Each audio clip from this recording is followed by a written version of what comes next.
আল্লাহ পাক রব্বুল ইজ্জত বলছে ফেরেশতা শোনো, পৃথিবীর মাঝে চলে যাও, আমি তোমাকে ক্ষমা করব না। বলে আল্লাহ ক্ষমার কোন একটা রাস্তা দেখিয়ে দাও। বলে শোনো গো, আজকে তুমি পৃথিবীর মাঝে জঙ্গলে বসবাস করো, যখন দেখবে পৃথিবীর মাঝে একজন পয়গম্বরকে যার নাম হবে ইব্রাহিম খলিলুল্লাহ, ওই ইব্রাহিম খলিলুল্লাহর কপালে আমার নবীর নূর জমকানো থাকবে। ওই ইব্রাহিম খলিলুল্লাহকে যদি নবীর ওসিলা দিয়ে, নবীর ওয়াস্তা দিয়ে যদি তুমি দোয়া করিয়ে নিতে পারো, আমি আল্লাহ তোমাকে ক্ষমা করব, ডাইরেক্ট তোমাকে আমি ক্ষমা করব না। বেরাদার মুআজ্জাজ মুকাররম, এই দেখেন বাবা ফেরেশতাকে জঙ্গলের প্রান্তরে ফেলে দেওয়া হলো, জঙ্গলে বসবাস করতেছেন একদিন ইব্রাহিম খলিলুল্লাহ সমুদ্রের ধার দিয়ে চলতেছে, সমুদ্রের ধার দিয়ে চলতে চলতে চলতে চলতে বেরাদার একজন আল্লাহওয়ালা ব্যক্তিকে দেখতেছেন, যারা সমুদ্রের পানি দিয়ে হেঁটে চলতেছেন। সমুদ্রের পানিতে যে সে চলতে পারে না, যারা আল্লাহর ওলি হয়, যারা আল্লাহওয়ালা হয়, তারাই পানি দিয়ে হাঁটতে পারে, যারা আল্লাহর পয়গম্বর হয় তারাই পানি দিয়ে চলতে পারে। আল্লাহু মাওলা ফালাহুল কুল, আল্লাহ পাক বলে যে আমার হয়ে যায়, তার সৃষ্টি জীব তার গোলাম হয়ে যায়।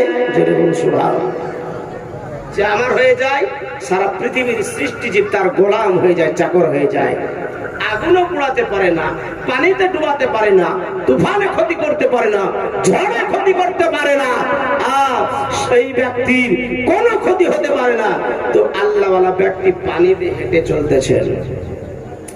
ইব্রাহিম খলিলুল্লাহ আল্লাহর পয়গম্বর, তিনি চিন্তা করতেছেন যে এই ব্যক্তি কোন সাধারণ ব্যক্তিত্ব হতে পারে না, নিশ্চয়ই কোন আল্লাহওয়ালা হতে পারে, দেখি কি হয়।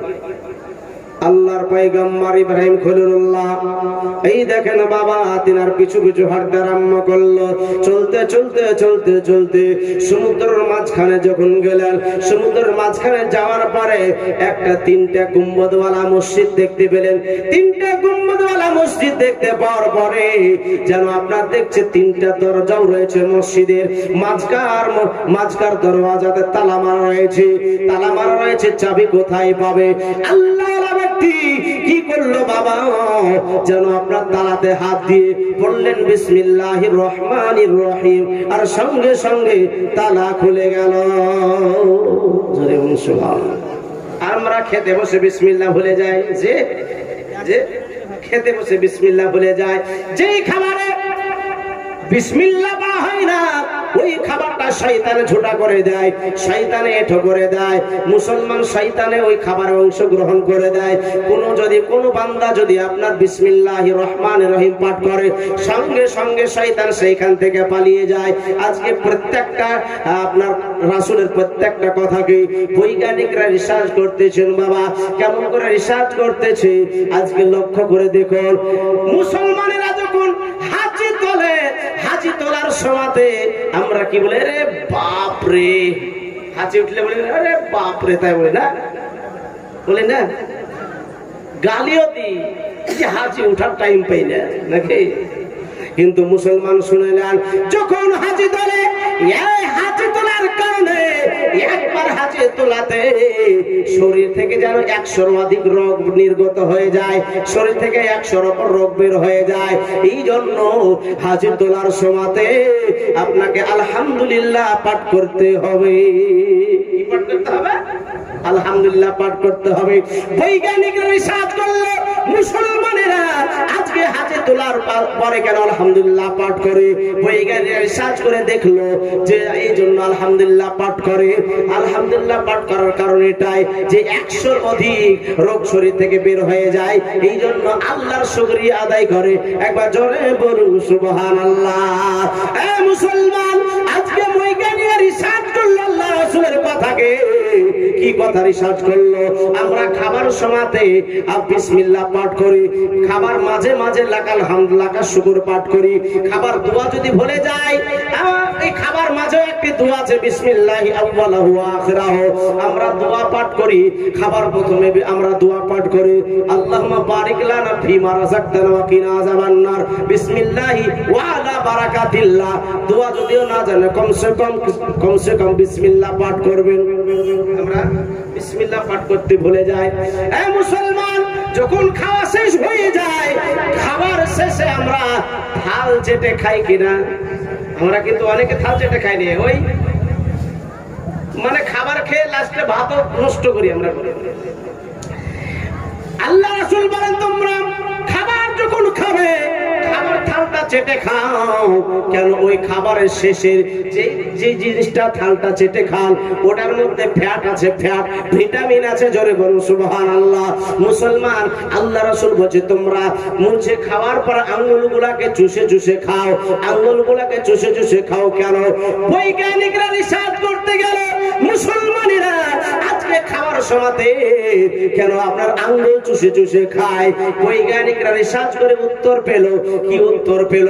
যখন আঙ্গুল চুষার সময়তে যেন আপনার এক ধরনের লালা বের হয়। লালা দেখবেন, আপনি 1 মিনিট চুষবেন, আমার কথাটা খাবার সময় পরীক্ষা করে নিয়ে যে মাওলানা আলী হোসেন আসার পরে কথাটা ঠিক বলেছে কিনা। যখন আপনি আঙ্গুল চুষবেন, আঙ্গুল চুষার সময়তে দেখবেন আঙ্গুল দিয়ে আপনার এক ধরনের লালা বের হয়। এই লালাটা হজম শক্তিকে বৃদ্ধি করে দেয়, হজম শক্তিকে বৃদ্ধি করে দেয়। যদি এই জিনিসটা আমল করেন, আপনার পদ হজম হবে না। কিন্তু মুসলমান, আমরা রাসূলের কথা মোতাবেক আমরা চলতে জানি না। যদি আমরা রাসূলের প্রত্যেকটা কথাকে আমরা মেনে চলতে পারি, তাহলে আমরা অসুখ বিসুখ থেকে দূরে থাকবো। কিন্তু খাবার সময় আমরা সেইভাবে চলি না। বিরাদান ইসলাম মুআজ্জাজ মুকাররম, তাই বলতেছিলাম বাবা, আজকে আল্লাহ রাসূল সাল্লাল্লাহু তাআলা আলাইহি ওয়াসাল্লাম কত বড় নিয়ামত। এবার যেন ওই লোকটা, আল্লাহ ওয়ালা লোকটা যেন আপনার বিসমিল্লাহ পড়লো, সঙ্গে সঙ্গে তালা খুলে গেল। তালা খুলে যাওয়ার পরে ওই মসজিদের মধ্যে প্রবেশ করলেন।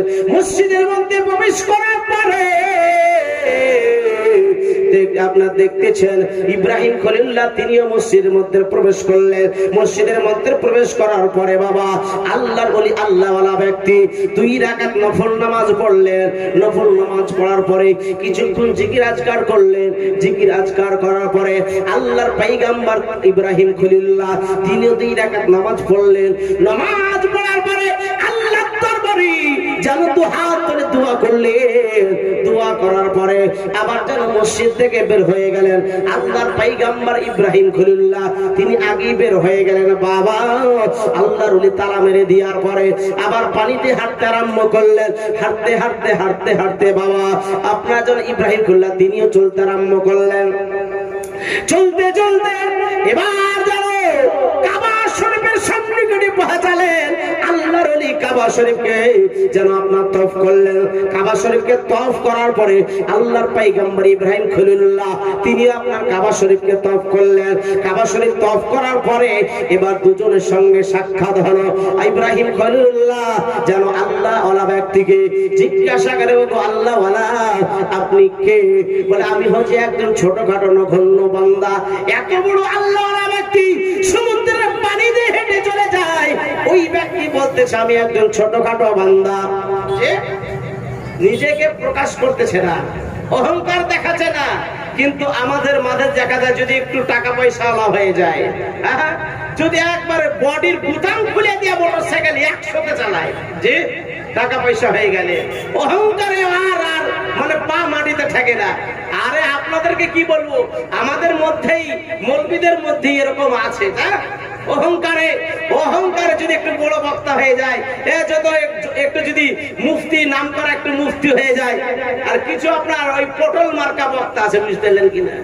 হ্যাঁ, মানে এমার্জেন্সি বক্তা আছে, ও কিছুই জানে না। আর এদিকে আপনার অহংকারের শেষ নাই, যে এরকম বক্তা আছে। তো অহংকার হচ্ছে পতনের মূল। যে অহংকার হচ্ছে পতনের মূল। এই কিসি জঙ্গল কো খালি মত সমঝো, কোন জঙ্গলকে খালি মনে করতে নাই। ওই জঙ্গলে ছোট জঙ্গল হলে কি হবে, একটা কোনো পোকামাকড় থাকতে পারে, কোনো বিচ্ছুও থাকতে পারে নাকি? হ্যাঁ, এই জন্য কোনো জঙ্গলকে খালি মনে করতে নাই। মুসলমান, আমরা মসজিদের যদি 5 ওয়াক্ত মুসাল্লি হয়ে যায়, এরে বাপরে আমাদের অহংকারের তাকাব্বুরের শেষ নাই। আমার মতো বড় মুসাল্লি কে আছে? হ্যাঁ হ্যাঁ, অহংকার। আর কেউ যদি নতুন নামাজি যায়, এই তুই কাদিনের নামাজি রে, যে বলে না। আর ছোট ছেলে যদি যায় নামাজে, যদি একটু চেঁচামেচি করে, আরে আমুক ধমক মারে, এইটা কার বেটা রে, যে বলে না, খবরদার ধমক মারবেন না, এরা ভবিষ্যতের মুসাল্লি, ঠিক কিনা? ভবিষ্যতের মুসাল্লি, আপনারা চলে যাবেন, মুসাল্লি হবে তারা। শোনে, 7 বছর বয়স থেকে বাচ্চাদেরকে নামাজের তালিম দিলেন। মা বোনেরা শুনেন, ভাই বোনেরা শুনেন, এখন 7 বছর থেকে নামাজের তালিম দিবেন, 10 বছরে নামাজের জন্য মারবেন। 12 বছর হলে নামাজ যদি না পড়ে ঘাড় ধাক্কা দিয়ে বের করে দেবেন। কিন্তু আমরা নামাজ যদি না পড়ে মারি না। আর যদি মাঠে না যায় কাজ না করতে, বিদেশ যদি না যায়, তো তাকে মারবে না। 4টে বেটার মধ্যে 2টে বেটা ইনকাম করে, নোট গুনে গুনে দেয়, থুতু দিয়ে নোট গুনে নেয়। আর 2টে বেটা তো কাজ করতে পারে না, একটু আল্লাহওয়ালা, তোমাকে চোখে পড়ে দেখতে পারে। যে টাকা কোনটা দেখলে আপনি জেনে নিয়েন, মরে দেখেন আপনি কি হবে অবস্থা। মরার পরে বুঝতে পারবে, যদি নেক সন্তান পৃথিবীর মধ্যে রেখে যেতে পারেন, ওই ছেলেটা যখন পড়বে ওয়াকুর রব্বির হামহুমা কামা রব্বায়ানি সগীরা, ওই সন্তানের দোয়াটা কারেন্টের মতন কবুল হবে। জোরে বলুন সুবহানাল্লাহ। এই সন্তানটাকে আপনি ভালো করে যত্ন করে মানুষ করুন, মানুষের মতো মানুষ করুন। ওই দাঁড়িয়ে রাস্তায় দাঁড়িয়ে দাঁড়িয়ে পেশাব করে ভুস পাইপ বার করে দিয়ে ওই রকম সন্তান তৈরি করিয়েন না। ঠেক লাগিয়ে দিয়ে দাঁড়িয়ে দাঁড়িয়ে পেশাব করছেন, হ্যাঁ, অর্ধেক প্যান্টে অর্ধেক মাটিতে, সারা দিন নাপাক গায়ে ঘুরে, ঘর সংসার উন্নতি হবে? হ্যাঁ, মুআজ্জাজ মুকাররাম। তো যদি আপনার গোরস্থানে যায়, দেখা যায় 2-3টে ছেলে দাঁড়িয়ে আছে। আর দাঁড়িয়ে আছিস কেন? তো বলছে কি, হুজুর জানেন না শরীর ঠিক নাই। তো কেন দাঁড়িয়ে আছিস? মাটিতে দিব, জানাজা পড়বো। মাটি দিব, জানাজা। পাগলা, তুই যদি জানাজা না পড়ে তোর গোরস্থানে মাটি দেওয়া চলবে? কিন্তু না, বাকি আছিস। এরকম সন্তান তৈরি করেন না, সন্তান তৈরি করেন আল্লাহওয়ালা, কবরে দাঁড়িয়ে দাঁড়িয়ে যেন আপনার জন্য দোয়া করতে পারেন। তো ওই অহংকারী হরিয়েন না, বাচ্চা ছেলেদেরকে ধমক চমক মারিয়েন না, তাদেরকে উৎসাহ দেন। যারা নতুন নামাজি তাদেরকে উৎসাহ দেন যে মসজিদে আয় বাবা, খুব ভালো কাজ করেছিস, মসজিদের দিকে আয়। এই দেখেন বাবা, ওই আল্লাহওয়ালা ব্যক্তি অহংকার করলো না, তাকাব্বুর করলো না, কি করলো? হুজুর, আমি একজন নগণ্য ছোটখাটো বান্দা। বেরাদার, আপনি কে? বলতেছেন, আমি হলাম আল্লাহর পয়গম্বর ইব্রাহিম খলিলুল্লাহ। যেমনই বলার, ওই আল্লাহওয়ালা ব্যক্তি কপালের দিকে তাকিয়েছে। কপালের দিকে যেমনই তাকানো, একটা নূরের ঝলক মেরেছে, নূরের একটা ছটা মেরেছে। বলে, হুজুর, আল্লাহর কাছে আমি দোয়া করেছিলাম, আল্লাহ গো, নবী পর্যন্ত আমি হয়তো বেঁচে থাকবো না, আল্লাহ তুমি এতদূর আমার আয়ু দাও যেন আমি নবীর নূরকে দর্শন করতে পারি। জোরে বলুন সুবহানাল্লাহ। নূরকে দর্শন করতে পারে। আল্লাহ পাক আমার দোয়া হয়তো কবুল করে নিয়েছে, এই জন্য আপনার দেখা আমার মিলিয়ে দিয়েছে। হুজুর, আপনার কপালে নবীর নূর চমকাচ্ছে, এই নূর চমকানো আমার দেখা হয়ে গেছে, মনের আশা মিটে গেছে, আমার আর কোন পৃথিবীতে বেঁচে থাকার কোনো আমার দরকার নাই। এই দেখেন বাবা, যেমনই আপনার নূর দেখা, আল্লাহওয়ালা ব্যক্তি ইব্রাহিম খলিলুল্লাহর কদম ধরে যেন আপনার লুটিয়ে পড়েছে। কখন যেন প্রাণ পাখিটা উড়ে গেছে, কখন যেন জানটা বের হয়ে গেছে। আল্লাহর পয়গম্বর ইব্রাহিম খলিলুল্লাহ মাথায় হাত বোলায়, গায়ে হাত বোলায়। ওগো আল্লাহওয়ালা ব্যক্তি কি বাবার কথা কেন বলেন না? হাতে নেড়ে চেড়ে দেখতেছে, আর পৃথিবীর মাঝে ওই লোকটা বেঁচে নাই। বেরাদার, মুআজ্জাজ সামানে গ্রাম, লোকজনকে ডেকে যেন কাফন দাফন করে দেয়া হলো।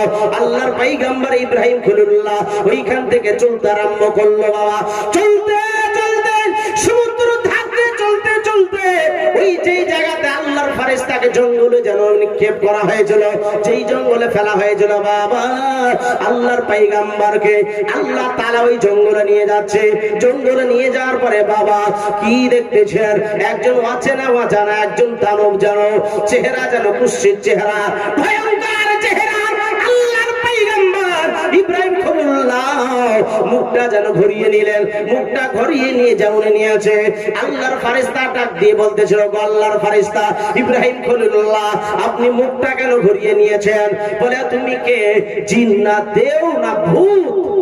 বলে, আমি জিন না ভূত না দেও না কিছুই নাই, আমি হলাম আল্লাহর ফেরেশতা।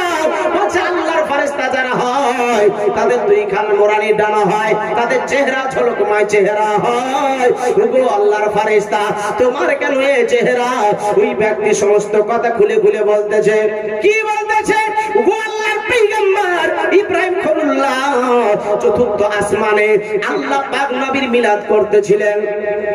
আল্লাহর নবীর মিলাদ যখন চলতেছিল, আল্লাহ পাক বক্তা ছিলেন, ফেরেশতারা যেমন শ্রোতা ছিলেন।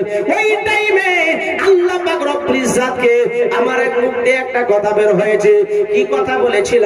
বলে, ওগো আল্লাহ পাক, যেই নবীকে এখন দুনিয়ার মধ্যে প্রেরণ করা হয়নি, যেই নবীকে দুনিয়ার মাঝে পাঠানো হয়নি, আজকে সেই নবীর সামনে এত আপনার আলাপ আলোচনা চলতেছে, এই আপনার বেয়াদবিমূলক কথা আমার মুখ দিয়ে বের হয়েছে। এই জন্য আল্লাহ পাক আমার প্রতি নারাজ হয়ে গেছে, এই জন্য আল্লাহ পাক আমার প্রতি গুসা হয়ে গেছে, এই জন্য আল্লাহ পাক আমার প্রতি নারাজ হয়ে গেছে।